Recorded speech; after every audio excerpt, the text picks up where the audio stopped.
Сәлем, бүгін сіздермен пицца қамырының ең ерекше рецебімен бөлісемін. Ол үшін менің YouTube каналыма өтіңіздер.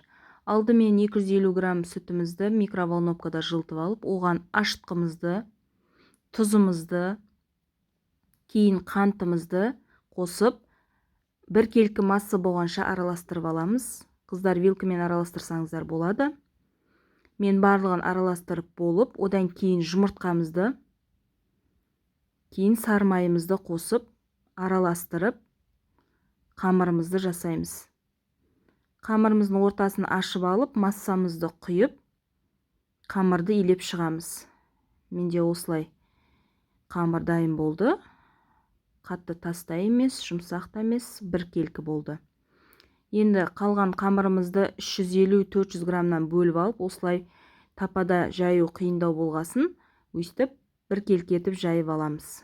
Одан кейін тапада салып, жан-жағын буып, үстіне кетчубымыз бен майонезімізді салып, араластырып, бәрін бір келкі етіп жағып аламыз.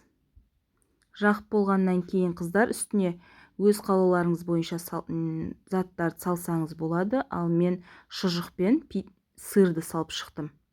Сіздер өз қалауларыңыз бойынша не қалайсыздар, соны салуға болады. Менде осылай дайын болды. Ешқандай ресторан, кафеден кем емес, осылай домашний үйден жасап балаларыңызға берсеңіздер болады.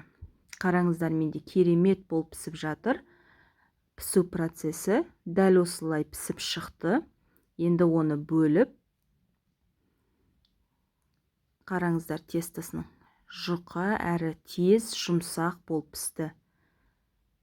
Дәл осылай етіп отбасыларыңызды қуантсаңыздар болады. Ол үшін менің YouTube каналыма өтіп, толық рецебін көріңіздер.